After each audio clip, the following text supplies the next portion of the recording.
Amen. People look at Sunday school in different ways. Y'all may have your idea of what the perfect Sunday school class is all about or what it's like. To me, Sunday school is school on Sunday. So school, I was taught in school 1 year. That's all I could handle. Taught in school, had 6th, 7th, and 8th graders. That's about all anybody can handle. They're a tough audience. But in school, what we do is we learn from the textbook. We learn from the textbook. So today's lesson is going to be from the textbook. The book of Esther. Turn there. Sometimes as a Sunday school teacher, I have a hard time trying to figure out what to talk about the next Sunday. You know, you have a class on Sunday and you deliver that class, you talk about that class, then right away you've got another Sunday coming up. So following the book, one gave me advice saying to follow the book and you'll always know what to teach. So we're going to be in the book of Esther. Esther is a very interesting story.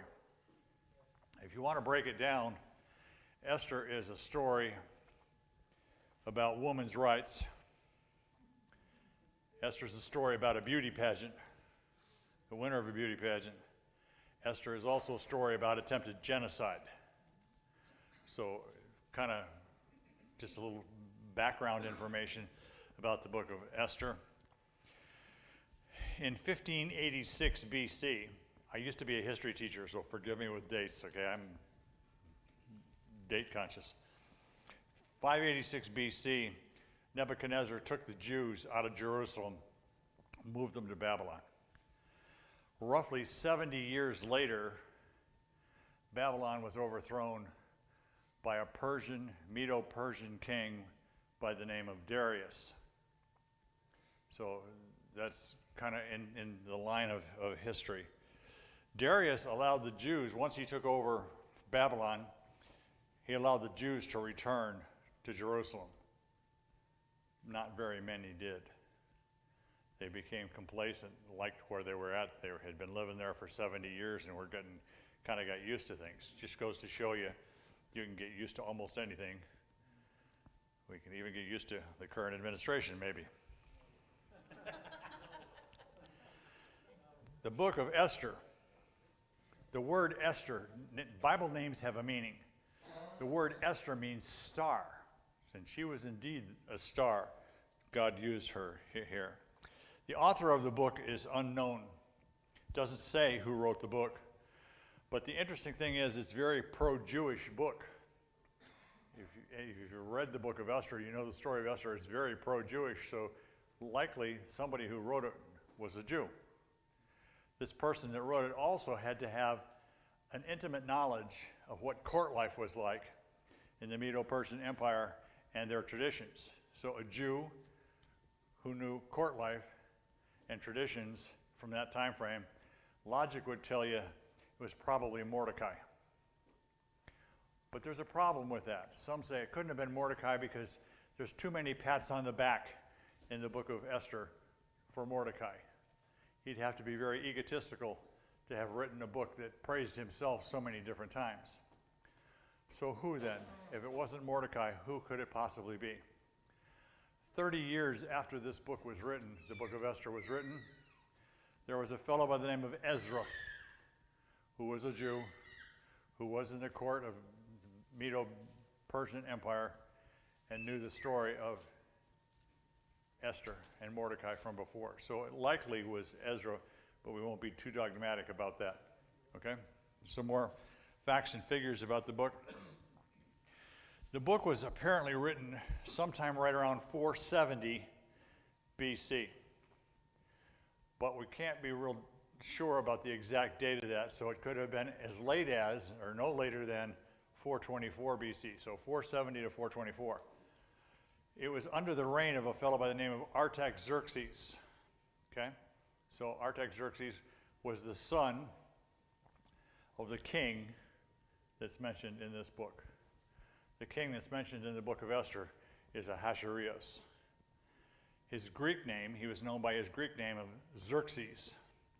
Xerxes the First, or Xerxes the Great. He was the fourth king in the dynasty that ruled in Medo-Persia at that point in time. Artaxerxes, and his father is Xerxes. Ahasuerus is a Greek name. Normally, he's called Xerxes the Great. In his lineage, the first king of the dynasty was a fellow by the name of Cyrus. You remember reading about Cyrus in the Bible? Cyrus was the first king. The second king was a fellow by the name of Cambyses. Third king was Darius the Great. Fourth king was Xerxes. Fifth king was Artaxerxes. So we've got a bit of a lineage throughout history. We kind of know how these things were all tied together.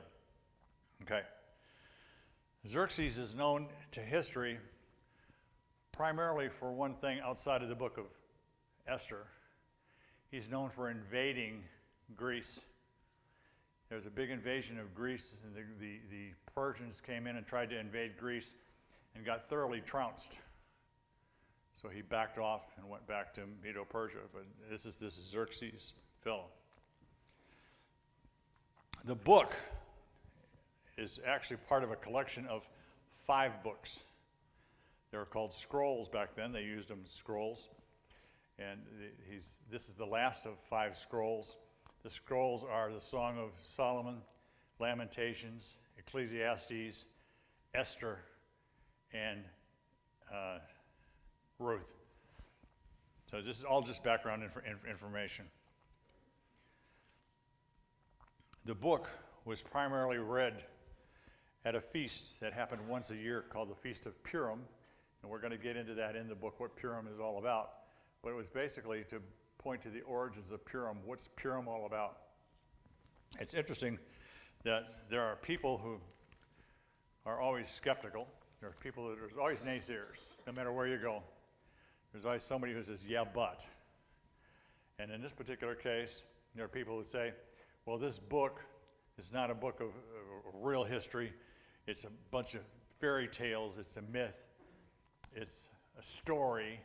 It's not to be taken as true. The interesting thing about the book itself is that in this book, in chapter 2, verses 5 through 6, it references real historical events. In Esther 2:23 and also 10:2, it was written into the official records of the kingdom at that time.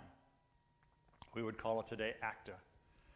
The interesting thing about that is also that there, in Esther 3 and elsewhere, specific dates were given. If it was a myth, if it was a story, if it was a fairy tale, these things would not typically be involved in a myth or story, a fairy tale. There are others who say that this book should not be part of the Bible.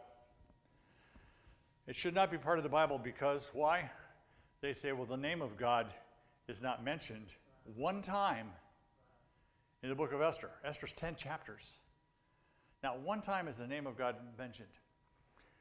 But if you just casually read the book, you'll see God's everywhere in this book. He's behind the scenes controlling and moving things around. Turn to Proverbs 21:1.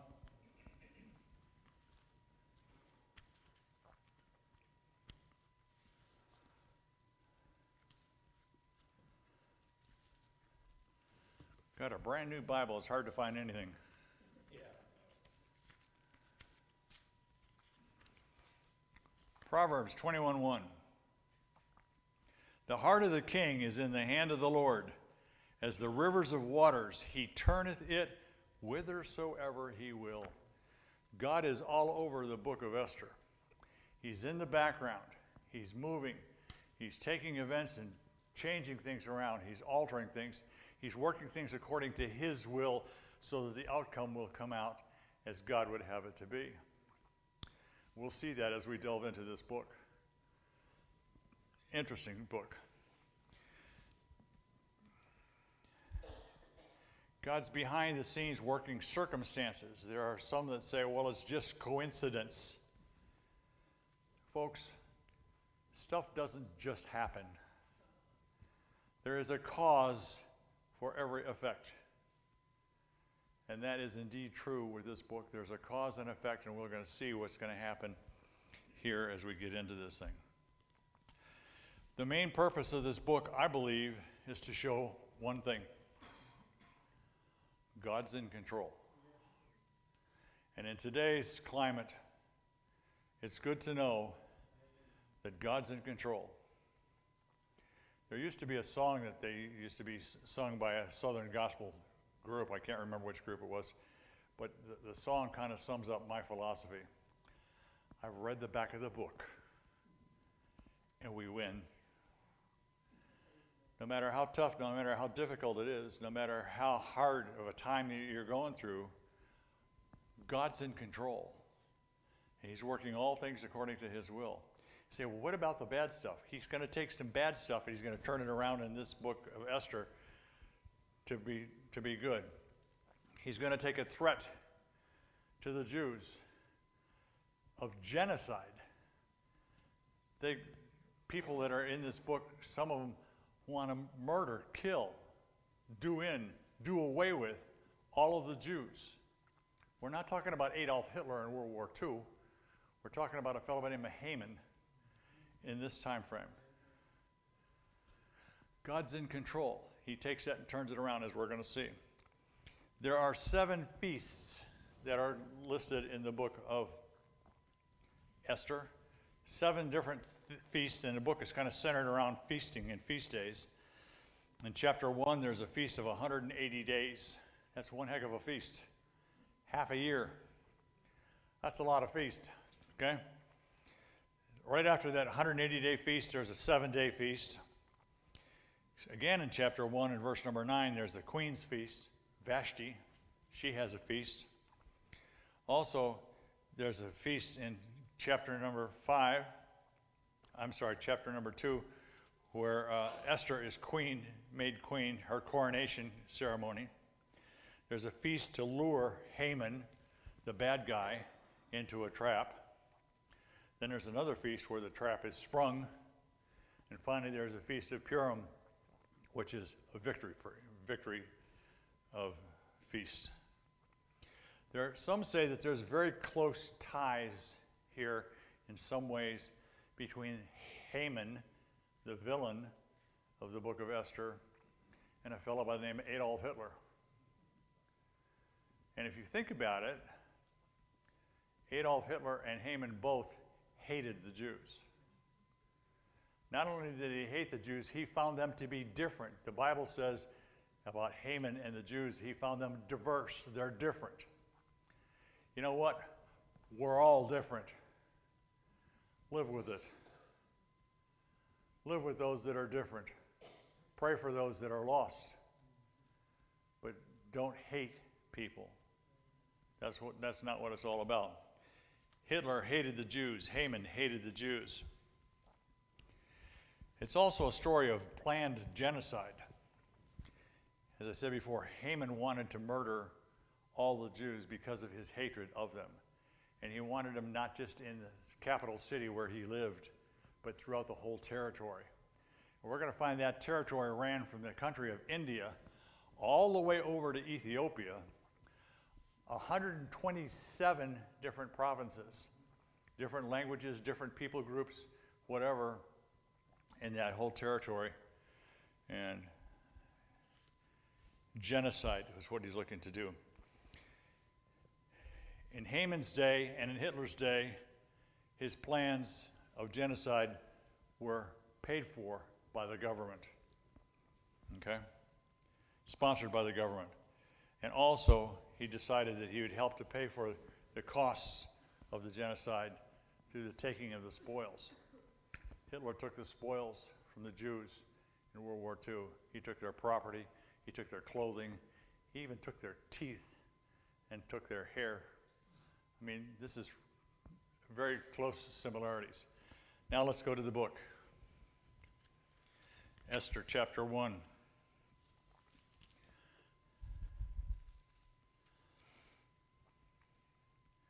Just a little bit of background, a little bit more.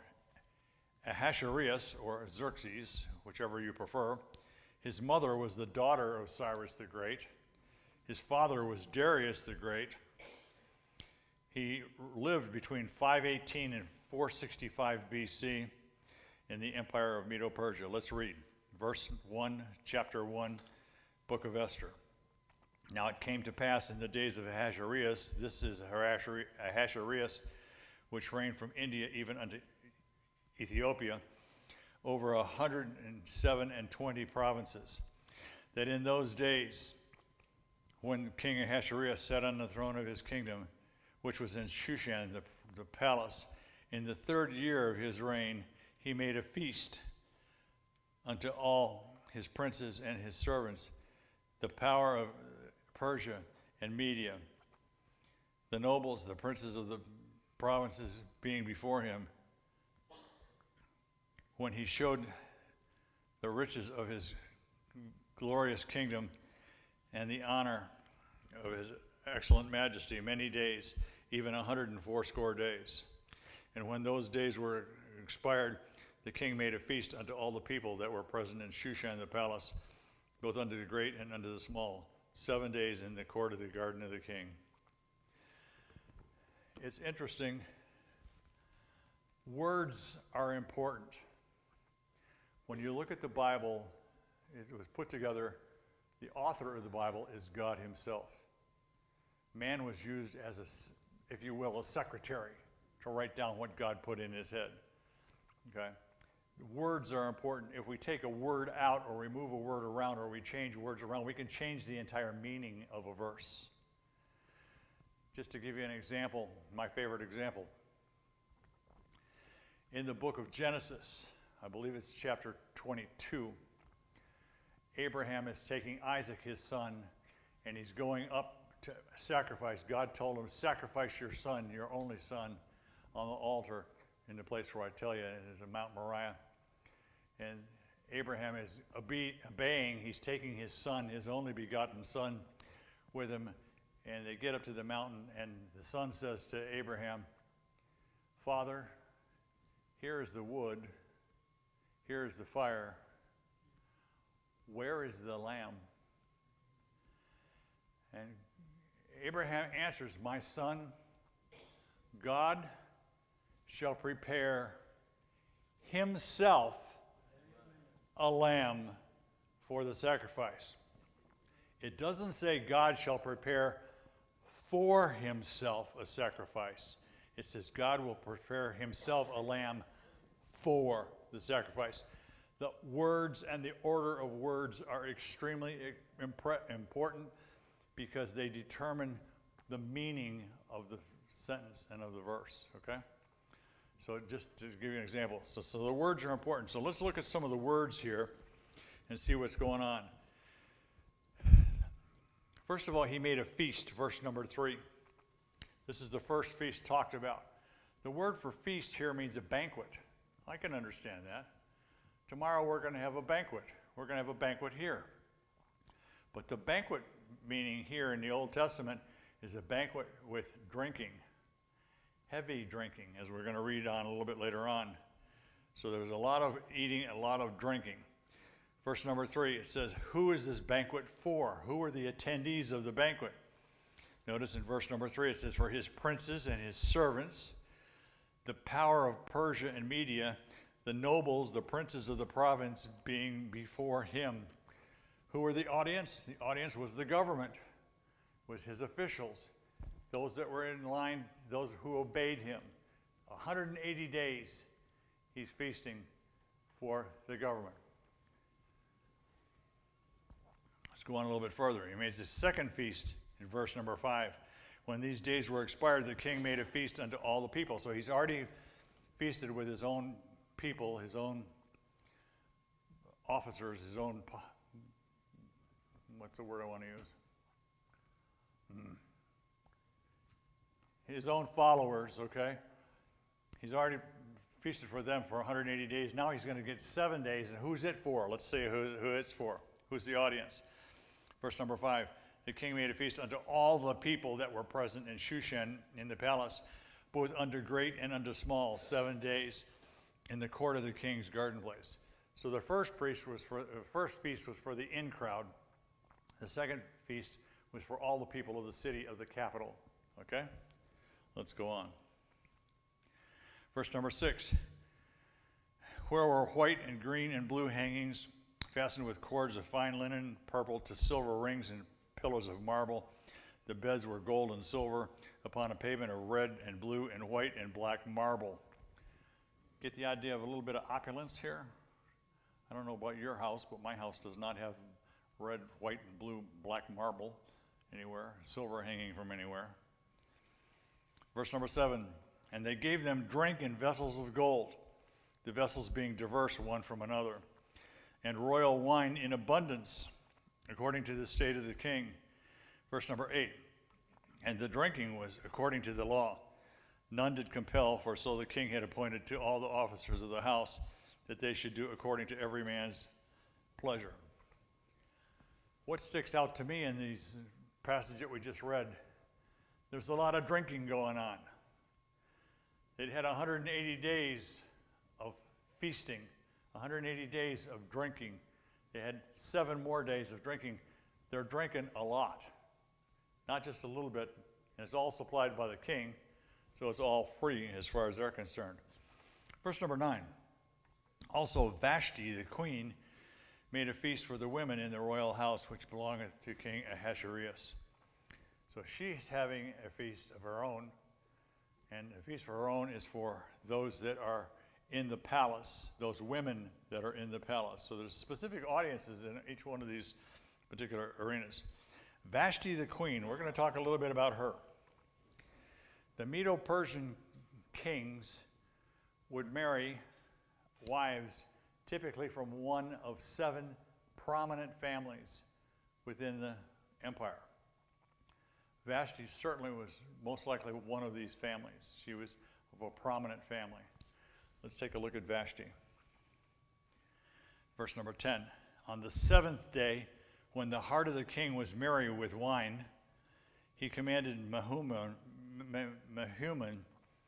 Biztha, and the rest of the names in here, the 7 chamberlains that served in the presence of Ahasuerus the king, to bring Vashti the queen before the king with the royal crown, to show the people and the priests her beauty, for she was fair to look upon. Verse number 12. But Vashti the queen, but the queen Vashti refused to come into the king's commandment by his chamberlain. Therefore was the king very wroth, and his anger burned in him. Here's the picture. The king's been partying for half a year plus 7 more days. He's been feasting, he's been drinking, he's been showing off his wealth, his riches. He's been basically doing one of these, look at me. See how great I am? See how rich I am? See how powerful I am? He's very egotistical. He says, bring the queen that I may show her to the people. She refuses. Now think about this a minute. He's the king. He's all powerful. Life and death is in his hand. He can snuff out somebody just by the word of his mouth. She's told to come. She's ordered to come.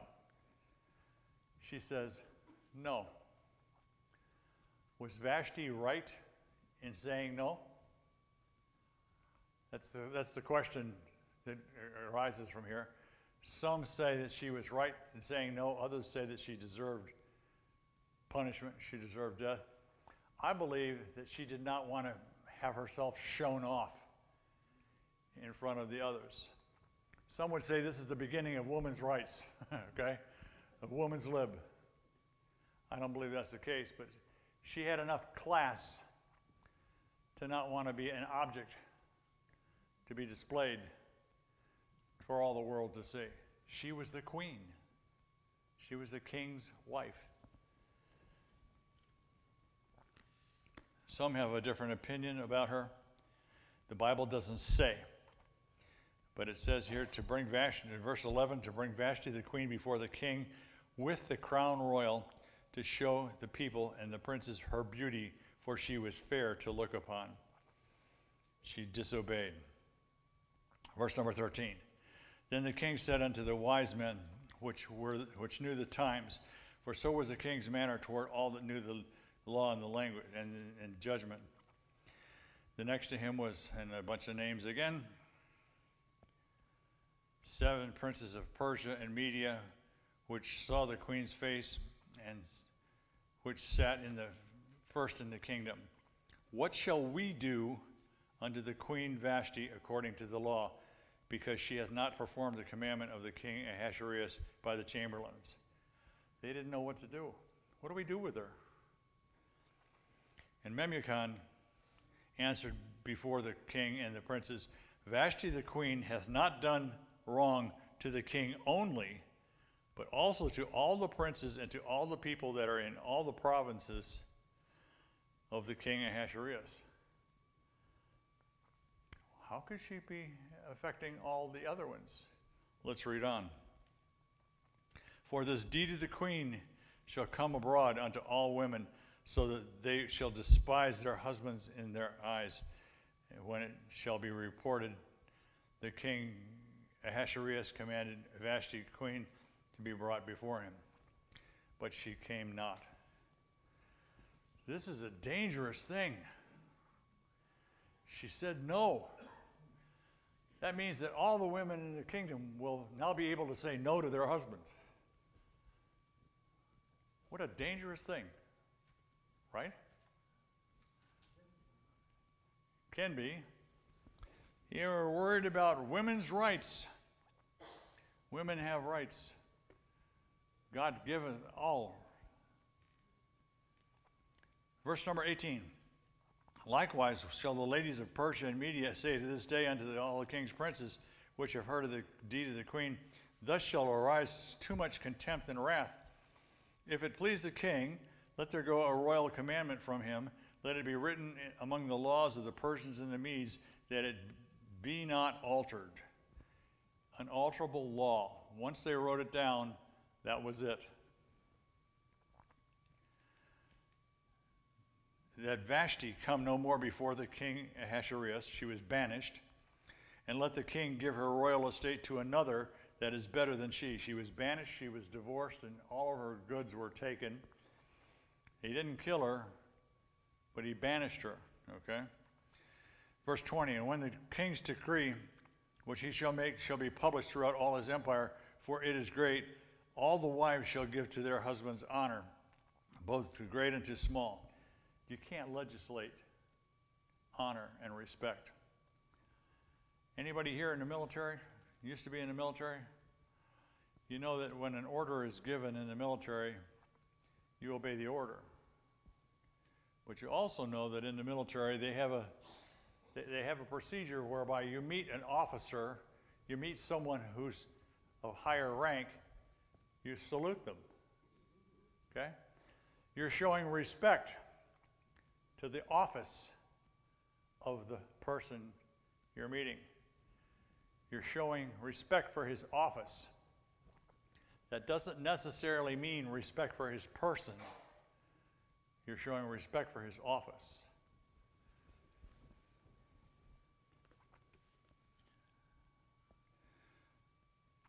Verse number 20. Verse number 21.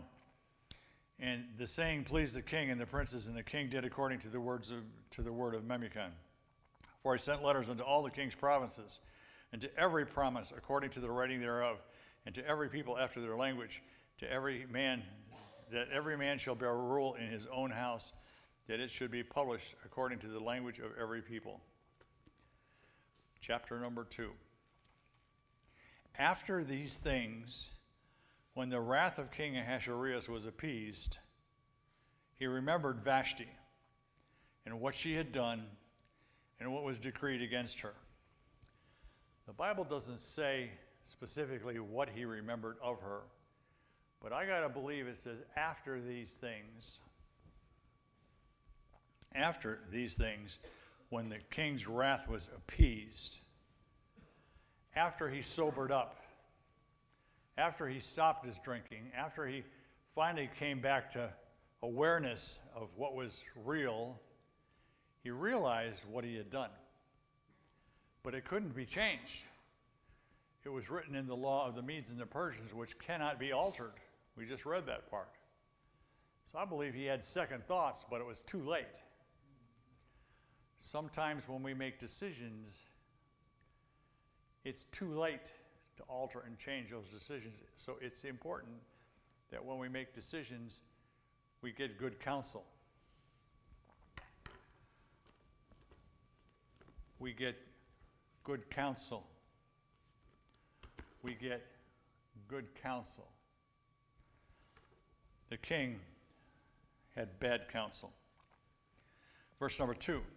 Then said the king's servants that ministered unto him, let there be fair young virgins sought for the king, and let the king appoint officers in all the provinces of his kingdom, that they may gather together all the fair young virgins unto Shushan the palace, to the house of the women, unto the custody of Hegi, the king's chamberlain, keeper of the women. Let their things be for purification given them. Let the maiden which pleaseth the king be queen instead of Vashti, and the thing pleased the king, and he did so. Anybody remember how many provinces there were? 127. 127 provinces. The leaders, the princes, the head guys of all those provinces, each individual province, were supposed to go out and find all the young virgins in their province and bring them to the king. 127 provinces. Could have been multiple youths sent in those 127 provinces. That's a lot of appeasement. This guy is way over the top. We read in the first part of the chapter, chapter number 1, he has this big feast for all of his appointed officials. See how great I am? See how wealthy I am? See how powerful I am? He's self-centered.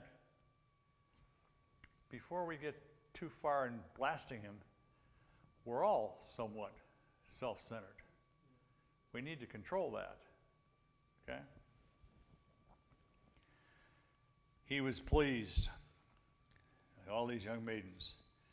Now in verse number 5, now in Shushan the palace there was a certain Jew whose name was Mordecai, the son of Jair, the son of Shimei, the son of Kish, a Benjaminite.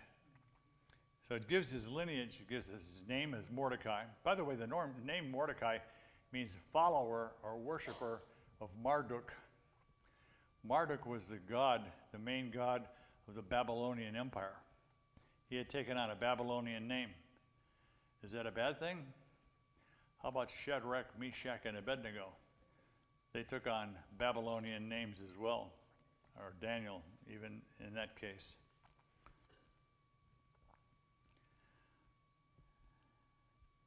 Now in Shushan, verse number 5, now in Shushan the palace there was a certain Jew whose name was Mordecai, the son of Jair, the son of Shimei, the son of Kish, the Benjaminite, who had been carried away from Jerusalem with the captivity which had been carried away with Jeconiah, king of Judah, whom Nebuchadnezzar, the king of Babylon, had carried away. Mordecai had been in Jerusalem. He was part of the captivity that was removed from Jerusalem to Babylon when Nebuchadnezzar besieged Jerusalem. So he was most likely one of high status. Could have been in the royal lineage, cousin, nephew, whatever, it doesn't say. But Mordecai was there. He was one of the best because Nebuchadnezzar took the best to move to Babylon and left the rest, the poor. Verse number 7. And he brought up Hadashah, that is Esther, his uncle's daughter, for she had neither father nor mother, and the maid was fair and beautiful, whom Mordecai, when her father and mother were dead, took to his own daughter. He became her foster father. He took care of her. He looked over her. So it came to pass, verse number 8, when the king's commandment and his decree was heard, when many maidens were gathered together to Shushan the palace, to the custody of Haggai, Esther was brought also into the king's house to the custody of Haggai, keeper of the women. It just so happened that Vashti decided to disobey the king and his rule and his command. It just so happened that she was dethroned, that she was banished, that she was moved out of the way. It just so happened that fair young women from 127 provinces throughout the entire empire were sent to the king to be part of his harem. And it just so happened that one out of 127, at least, was to be selected queen. It just so happened. It's not coincidence.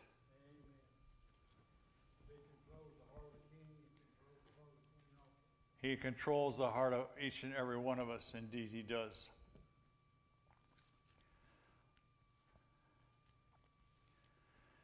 Verse number 9. And the maiden pleased him, and she obtained kindness of him. Speaking of Haggai, the keeper of the women.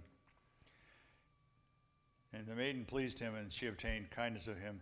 And he speedily gave her things for purification, which things as belonged to her, and 7 maidens which were meet or proper to be given her out of the king's house.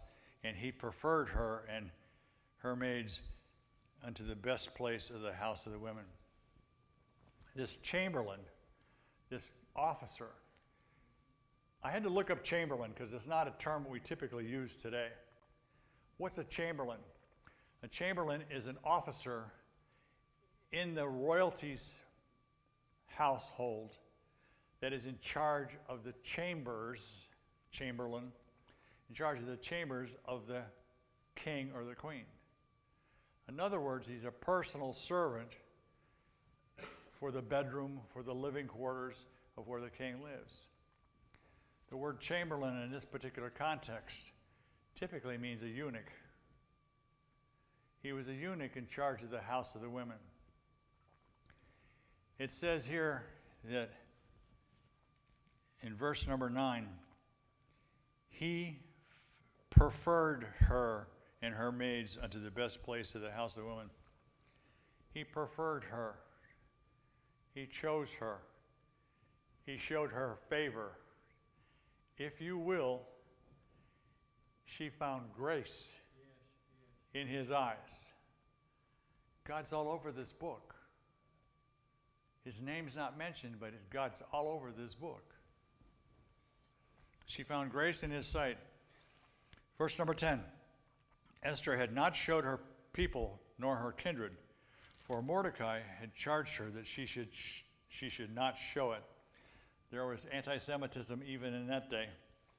And Mordecai walked every day before the court of the women's house to know how Esther did and what should become of her. He'd raised her up. He was responsible for her.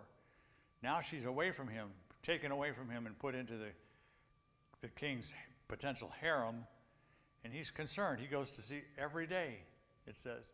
He goes to see how she's doing. Verse number 12, now when every maid's turn was come to go into the king Ahasuerus, after that she had been 12 months according to the manner of the women, for so were the days of their purification accomplished, to wit 6 months with oil of myrrh, and 6 months with sweet odors, and with other things for the purifying of the women. Picture yourself as the king. Picture yourself as being in total power, having power by word of mouth to have whatever done that you want to have done. Whoever lives, lives. Whoever dies, dies. I mean, you're in total control. your officers have told you a plan to bring in all these young women from all over the empire. From all over the empire, they're to come in. What do you know about them as a king? Nothing. Are they sick? Do they have an infectious disease? Are they crazy? I mean, you don't know. They go through a process of 12 months, a purification process, to make sure they're okay for the king. The king, I'm sure, also had a food tester. What's a food tester do? Make sure that it's not poisonous. I wouldn't want to be a food tester. If you make a mistake, it's over. So they went through this purification process. Verse number 13. Then thus came every maiden unto the king, whosoever she desired.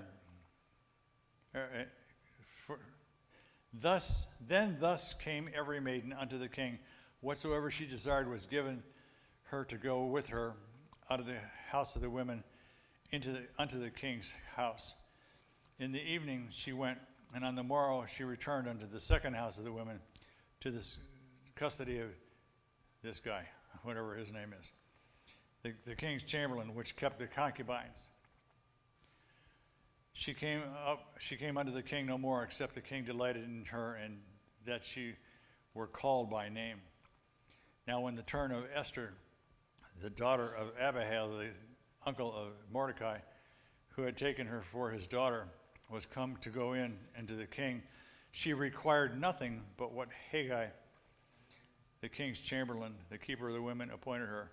And Esther obtained favor in the sight of all them that looked upon her.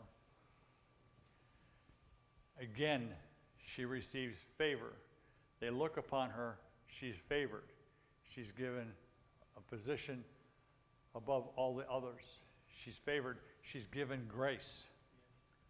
For by grace are ye saved, through faith, and that not of yourselves.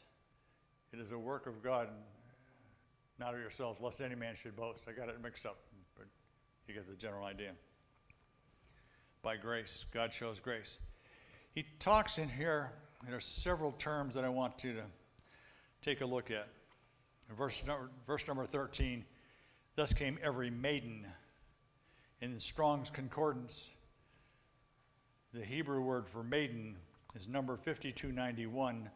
The definition, according to Strong's Concordance, a maiden is a damsel, in other words, a female, from infancy to adolescence, from being a baby to being a teenager. That's a maiden, according to Strong's Concordance. Look down in verse number 14.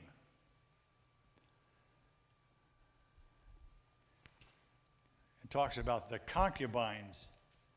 Concubine, the Hebrew word for concubine is number 6370. It means a wife of second rank. Not of first rank, but of second rank. A second-class citizen, if you will. A wife of second rank. A paramour. They were symbols of wealth and symbols of power.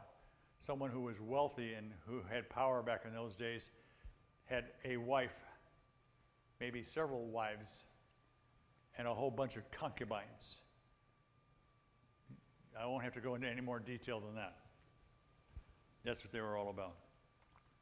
So we got maidens and concubines. Look over in verse number 19. We're not quite there yet. But it talks about when the virgins were gathered together the second time, virgins. The Hebrew word for virgins is number 1330 in the Strong's, and I want you to turn to Genesis 24:16.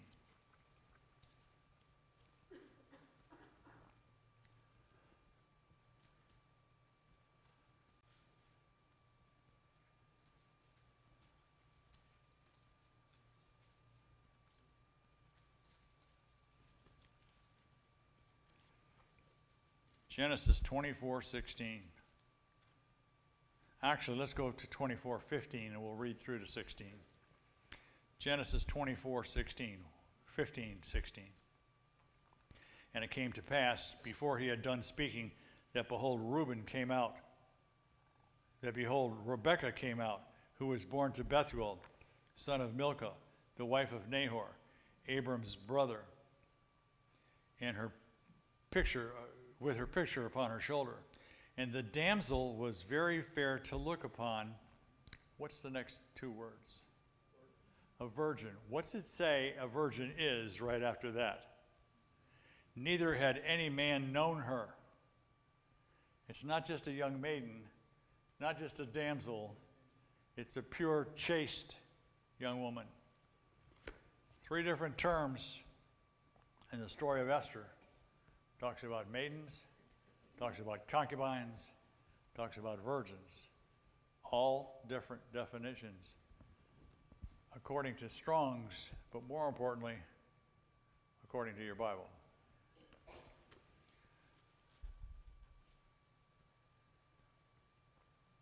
I think we left off in verse number, where are we at here?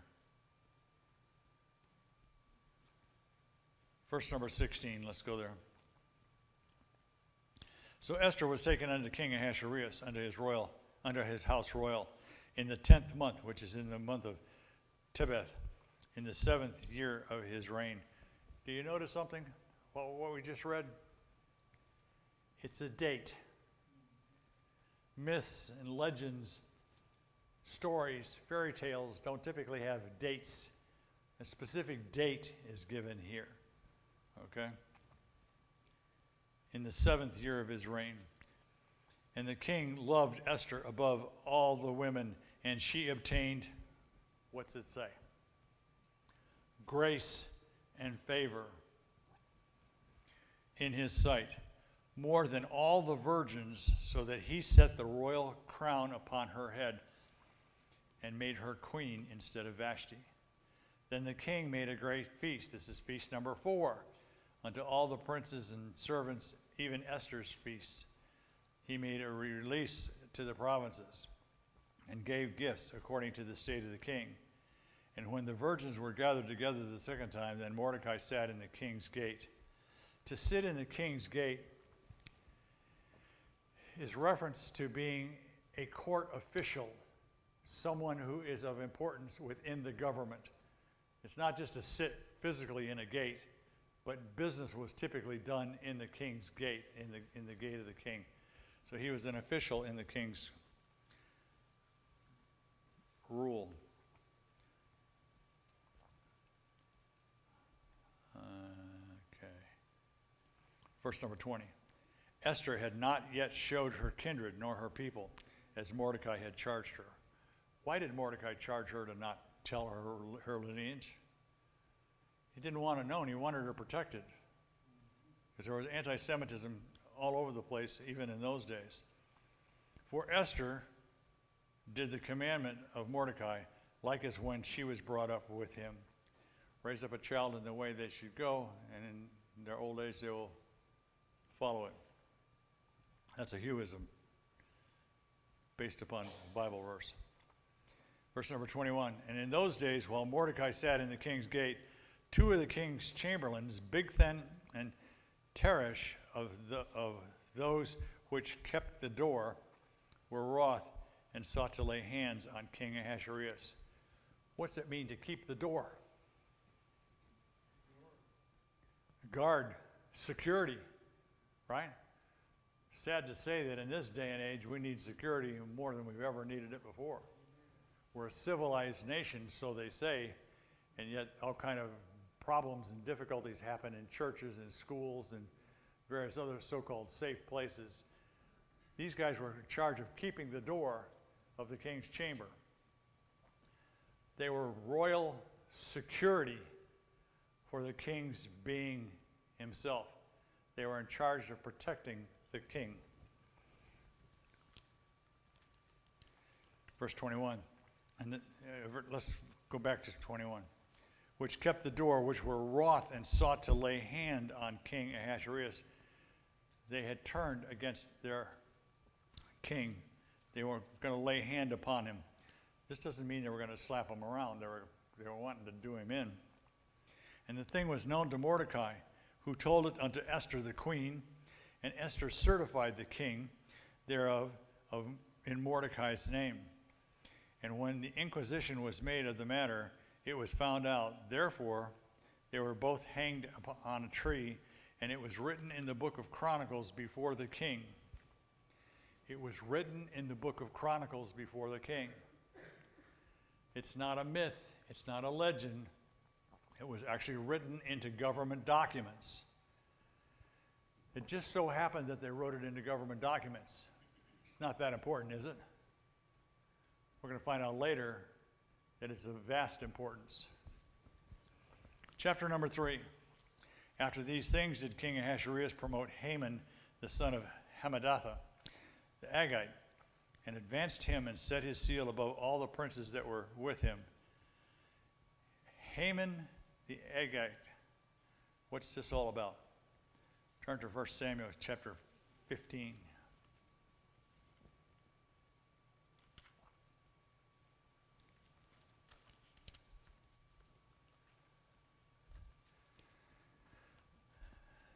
This is a story about Samuel and King Saul. Those of you that are aware know that King Saul was the first king of the Jewish people. And Samuel was a prophet. Chapter 15 of 1 Samuel, verse number 1, Samuel said also unto Saul, the Lord sent me to anoint thee to be king over his people, over Israel. Now therefore, hearken thou unto the voice of the words of the Lord. Pay attention, listen up, is what he's telling them here. Thus saith the Lord of hosts, I remember that which Amalek did unto Israel, how that he laid in wait for him in the way when he came up out of Egypt. Verse number 3. Listen to what this verse has to say and tell me that there's some ambiguity here. Now go and smite Amalek and utterly destroy all that they have and spare them not, but slay both men and women, infant and suckling, ox and sheep, camel and ass. There's some room for movement here, right? God told them, kill them all. Wipe them all out. Verse number 4. And Samuel gathered the people together and numbered them in Telaim, 200,000 footmen and 10,000 men of Judah. And Saul came to the city of Amalek and laid wait in the valley. And Saul said unto the Kenites, go, depart, get you down from among the Amalekites, lest I destroy you with them. For ye showed kindness to all the children of Israel when they came up out of Egypt. So the Kenites departed from amongst the Amalekites. So far, so good. And Saul smote the Amalekites from Havilah until thou comest to Shur, that is over against Egypt. And he took Agag, the king of the Amalekites, alive, and utterly destroyed all the people with the edge of the sword.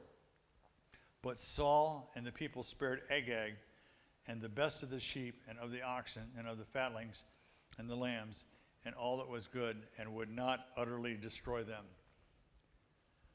Did he disobey God's word?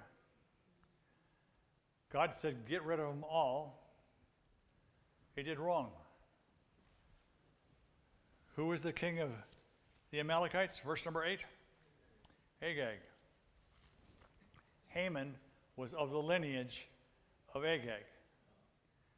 Haman had a, if you will, an innate dislike, hatred for the Jews.